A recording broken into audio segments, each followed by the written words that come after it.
नमस्कार मंडळी, आज काही कामानिमित्त मुंबईमध्ये आम्ही जात आहोत।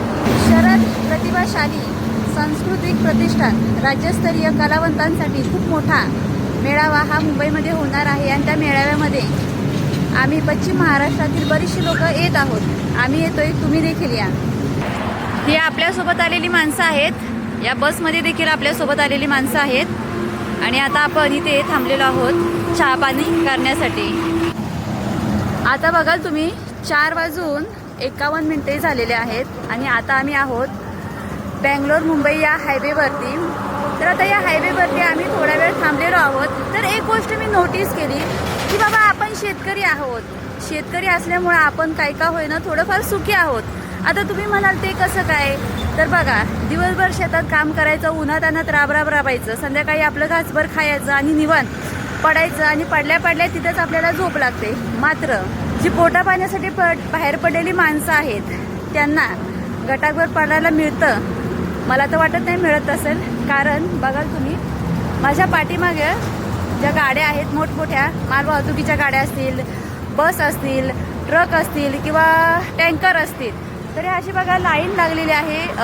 तिकडून लाईन लागलेली आहे ती अगदी पार मागपर्यंत। आणि या गाड्यांमध्ये जे गाडी चालवणारे जे ड्रायव्हर आहेत त्या ड्रायव्हरांचं जे आयुष्य आहे ना, ते आयुष्य खूप म्हणजे खूप बेकार आयुष्य आहे। दिवस रात्र गाडी चालवायची, बायका पोरांपासून लांब राहायचं, फक्त आणि फक्त कशासाठी, बायका पोरांच्या गरजा भागाव्यात, मुलांना चांगलं शिक्षण मिळावं, मुलांच्या जीवनामध्ये काहीतरी प्रगती व्हावी, म्हणजे त्यांचं जीवन सुधरवण्यासाठी कुठेतरी हे ड्रायव्हर लोक स्वतःचं आयुष्य, स्वतःचं जीवन हे धोक्यामध्ये घालतात। आता या हायवेला बघा तुम्ही, एक सेकंदही असं तुम्हाला मोकळा घावणार नाही की या हायवेला एकही गाडी नसणार आहे। सेकंदाला गाडी आहे, याच्यावरूनच विचार करा की बाबा ड्रायव्हरांचं आयुष्य किती रिस्की आहे।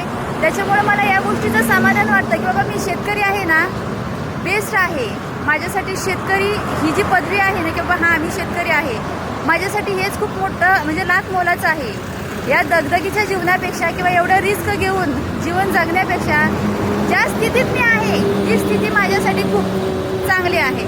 तर सलाम आहे त्या सर्व ड्रायव्हर लोकांना जी रिस्क घेऊन असल्या रात्रीची 12 महिने उन्हाळी पावसाळी गाडी चालवतात आणि आपल्या कुटुंबासाठी झटतात, लढतात आणि झगडतात। खरंच सॅल्यूट आहे तुम्हाला।